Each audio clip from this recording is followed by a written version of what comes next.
Salut frères et sœurs dans le Seigneur, c'est un grand plaisir d'être avec vous aujourd'hui alors que nous continuons sur cette vidéo, sur cette série, la liste de ceux qui n'entreront pas dans le royaume des cieux. Celle-ci est la troisième vidéo de cette série. Si vous n'avez pas pu voir les deux premières vidéos, je vous prie de vous rendre sur ma page Facebook ou sur ma chaîne YouTube pour vous rattraper. Et aussi si vous aimez ce que je fais en ligne, frères et sœurs, je vous prie de laisser un commentaire ou de liker et cela sera très bien apprécié.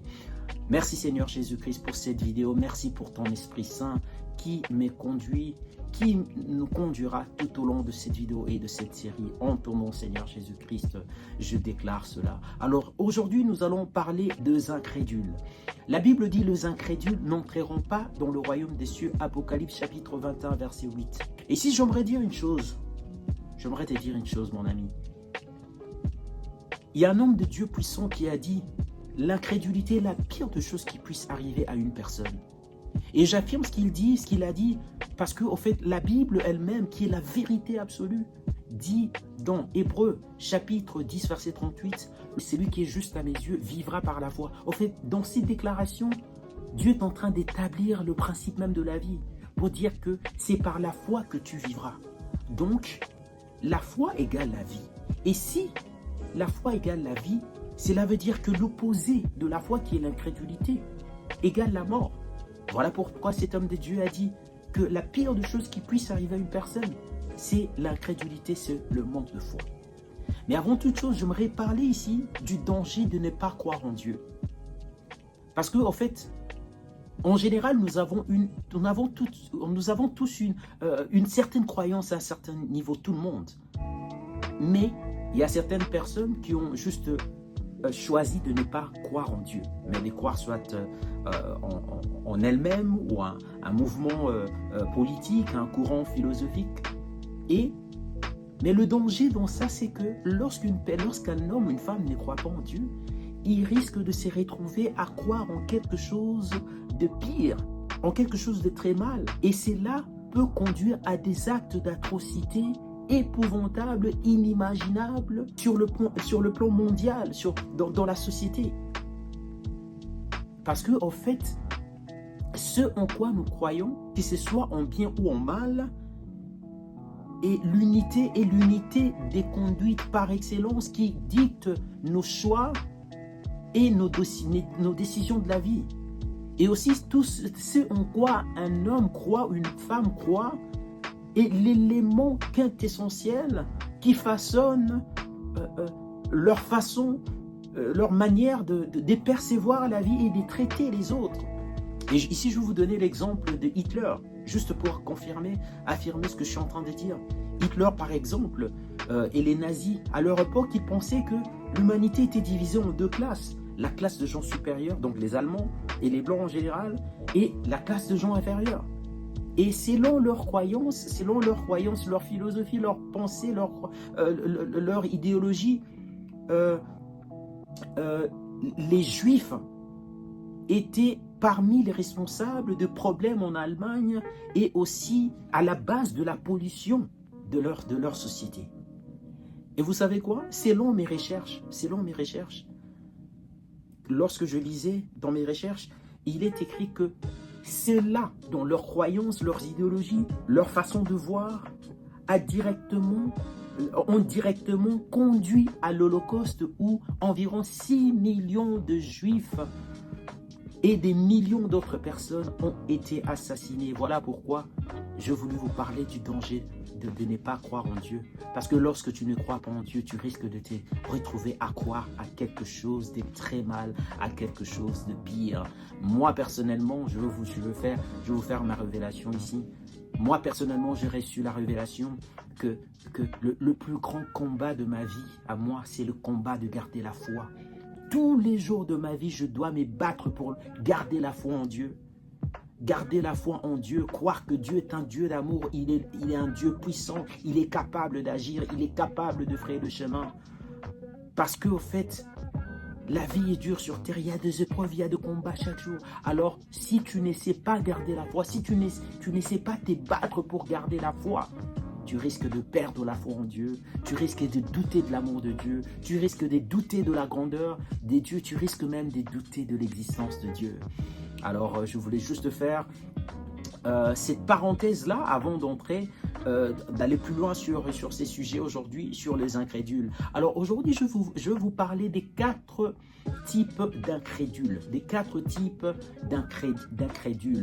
de gens qui ne croient pas. Vous serez surpris, frères et sœurs, vous serez surpris. Premièrement, je vais vous parler des athées. Les athées, au fait, un athée, c'est une personne qui ne croit pas en l'existence de Dieu. C'est en fait une personne qui croit en autre chose, comme je l'ai mentionné tantôt. C'est une personne qui croit en autre chose, soit en elle-même ou en une autre personne, mais elle a choisi de ne pas croire en l'existence de Dieu. Mais frères et sœurs, je vais vous dire une chose. Un des plus grands problèmes avec les athées, c'est que les athées n'ont aucun point de référence lorsqu'il s'agit de différencier le bien du mal. Lorsqu'il s'agit de la loi morale, les athées n'ont aucun point de référence. Pourquoi? Parce que, en fait, Dieu est le législateur de la loi morale, de la loi du bien et du mal. Alors, lorsque tu rejettes l'existence de Dieu qui, lui, en fait, c'est lui qui donne la loi du bien et du mal, en fait, tu te retrouves dans une position où tu n'as aucune référence pour différencier le bien du mal. Et ici, je vais vous parler d'un homme, il s'appelait Bertrand Russell. Il a vécu vers la fin du XXe siècle. Il fut un athée célèbre. Alors une fois, on lui a posé la question de savoir sur base de quoi, Monsieur Russell, vous différenciez le bien du mal. Et le monsieur a dit qu'il se base sur ses sentiments pour différencier le bien du mal. Oh frères et sœurs, je vous assure, ces jours-là, les athées ont eu chaud. Le gars lui-même a eu chaud. Parce qu'en fait, si tu dois te baser sur ses sentiments en vue de différencier le bien du mal, mais tu es dans une situation catastrophique. Parce que cela veut dire que si un bon matin tu te réveilles, tu vois une personne qui ne te plaît pas, tu la tues. Juste parce que par tes sentiments, parce que tu ne le sens pas, tu tues cette personne. Ou si tu regardes là-bas, tu vois, tu te dis, j'aime pas trop la race de cette personne-là, la couleur de leur peau, j'apprécie pas trop, je vais tous les tuer. Non, parce que tu débats sur tes sentiments. Et voilà, frères et sœurs, je vais vous dire une chose, notre monde aujourd'hui est rempli de guerres ici et là, de problèmes dans notre société, parce qu'au fait, l'homme, notre société, veut définir le bien et du mal en se basant sur nos préférences, sur nos sentiments, sur nous-mêmes, au lieu de se baser sur la vérité de la parole de Dieu. C'est ça le problème dans notre société. Il y a trop de guerres ici et là parce que tout le monde veut définir, je dirais redéfinir le bien du mal selon son propre chef. Et c'est ça le problème dans notre société. Donc ça, c'est le premier type d'incrédules, les athées, ceux qui ne croient pas en l'existence de Dieu. Et le deuxième type des incroyants, des incrédules, ce sont ceux qui croient que Dieu existe, mais ils n'ont pas Dieu dans leur vie et ils ne veulent pas Dieu dans leur vie non plus. Pas plus tard que la semaine passée, je rencontrais une dame qui me relate qu'elle a grandi dans l'église, elle a vécu dans l'église, et puis à un certain moment, elle s'est rendue compte que ce n'était pas pour elle, et puis elle a abandonné l'église, et puis elle a choisi au fait de ne pas croire en Dieu. Ensuite, elle dit aujourd'hui qu'elle croit en Dieu, mais elle n'a pas Dieu dans sa vie. Et cette personne, elle dit qu'elle est agnostiste, ça veut dire elle sait pas trop quoi. Elle croit si Dieu existe ou pas. Elle sait pas. En fait, elle sait pas en quoi croire exactement. Elle est pas décise dans sa foi, dans sa croyance. Et devant Dieu, cette personne est une incrédule. Cette personne n'entrera pas dans le royaume des cieux. Et il y en a beaucoup aujourd'hui qui croient que Dieu existe, mais ils n'ont pas Dieu dans leur vie et ils ne veulent pas de Dieu dans leur vie. Voilà. Alors, le troisième type d'incrédules, des incroyants, sont ceux qui croient que Dieu est vivant, mais ne croient pas que Jésus-Christ est le seul chemin vers Dieu et le seul moyen pour atteindre Dieu, le seul, unique et le véritable Dieu.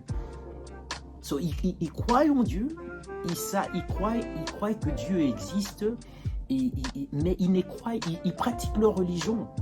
Ces gens-là pratiquent leur religion à eux. Ils peuvent être bouddhistes, musulmans ou autre chose, mais ils ne croient pas que Jésus-Christ est le seul chemin vers Dieu, la seule vérité et le Fils du Dieu vivant. Chers amis auditeurs, ici j'aimerais dire une chose, ce n'est pas mon intention d'être jugemental, mais je dois dire la vérité. le seul chemin vers Dieu, c'est par Jésus-Christ. Si tu es musulman, si tu es bouddhiste ou tu crois en autre chose, mais tu ne crois pas en Jésus-Christ, je t'invite aujourd'hui à prier Jésus. Dis, Jésus, j'ai entendu parler de toi. Si tu es réel, révèle-toi à moi. C'est aussi simple que ça. Et je veux vous dire, frères et sœurs, chers auditeurs, Jésus-Christ est réellement le seul chemin vers Dieu. Et ici, je veux vous parler je vais entrer plus dans la logique ici. Parce qu'au fait, Jésus-Christ a dit, je suis le chemin, la vérité et la vie. Alors dans cette déclaration, Jésus-Christ est en train d'établir le principe logique de la vérité. Alors je vais vous expliquer ce principe, comment ça marche. Premièrement, nous devons savoir ceci, c'est que la vérité, par définition, elle est exclusive. Ça veut dire quand on établit quelque chose être vrai, ça exclut toute autre possibilité. Par exemple, cet objet. Au moment où nous établissons que cet objet est blanc, cela exclut toute autre possibilité. On ne peut pas dire qu'à la fois cet objet est blanc, vert, rouge et noir à la fois. Non, parce que la vérité, par définition, elle est exclusive. Donc, il y a l'exclusivité. Lorsqu'on déclare que cet objet est blanc, ça veut dire que ça exclut d'autres possibilités. La vérité, je répète encore, chers frères et sœurs, la vérité n'est pas inclusive. Ça n'inclut pas, mais ça exclut toute autre possibilité lorsqu'elle est établie comme telle. Voilà, alors, lorsque Jésus dit que je suis le chemin, la vérité, la vie, ça veut dire que le seul chemin vers Dieu ne peut être que par Jésus-Christ. Ça ne peut pas être par quelqu'un d'autre ou une autre religion ou une autre croyance. Non, non. C'est aussi simple que ça. C'est la loi de la logique sur la vérité. Lorsqu'on établit que quelque chose est vrai, cela veut dire que d'autres choses ne sont pas vraies par rapport à ce qui est dit dans ces contextes-là. Jésus a dit, je suis le chemin, la vérité et la vie. Et c'est vrai, mon frère, ma soeur, Jésus est le Fils de Dieu, le seul pont entre Dieu et les hommes, le seul médiateur entre Dieu et les hommes, c'est Jésus-Christ. Si tu ne crois pas en cela, mon frère, ma soeur, je t'assure, tu n'entreras pas dans le royaume des cieux. C'est aussi simple que ça. Alors, le dernier type d'incroyant, d'incrédule, ce sont ceux qui croient en Dieu et savent que Jésus-Christ est le seul moyen vers Dieu, le seul chemin vers Dieu.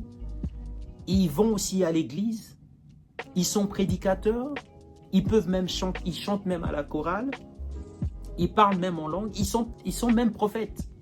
Ouais, cela vous surprend peut-être, chers auditeurs. Mais ces gens-là devant Dieu sont des incrédules. Et ils n'entreront pas dans le royaume des cieux. Pourquoi? Parce qu'ils ne vivent pas leur foi. Ils ne vivent pas leur foi en Jésus-Christ. Ils prêchent la parole, ils sont évangélistes, ils sont prédicateurs, ils sont même vécus à l'église toute leur vie. Et ils vont à l'église chaque dimanche. Mais ils n'entreront pas dans le royaume des cieux. Et ce sont des incrédules parce qu'ils ne vivent pas leur foi en Dieu. Et ici, je veux vous expliquer ce que ça veut dire vivre sa foi en Jésus-Christ. Ça veut tout simplement dire vivre une vie qui t'identifie à Jésus-Christ. Ça veut dire vivre une vie à travers laquelle le monde peut voir Jésus-Christ à travers toi. C'est aussi simple que ça. Parce que tu ne peux pas dire que tu crois en Jésus-Christ, tu prêches l'évangile, mais en même temps tu as un mauvais caractère, tu as un mauvais comportement. Tu es prédicateur, mais tu es connu en tant qu'un homme adultère. Tu chantes à la chorale, tu prophétises, mais tu vis dans la fornication. Tu parles en langue, mais tu es dans la fausseté. Chers frères et sœurs, moi je connais des gens avec qui, lorsque tu passes du temps avec ce gens, tu sais voir le caractère de Dieu émaner de ces personnes, parce que c'est ça l'expression de la foi en Jésus-Christ. Les œuvres, le fruit de l'esprit, leur foi, leur façon de vivre, en fait leur vie ressemble à celle de Dieu. Et c'est ça, vivre sa foi en Jésus-Christ. Voilà le 4 types d'incrédules, le 4 types d'incroyants qui, selon la Bible, n'entreront pas dans le royaume des cieux parce qu'ils n'ont pas foi en Dieu.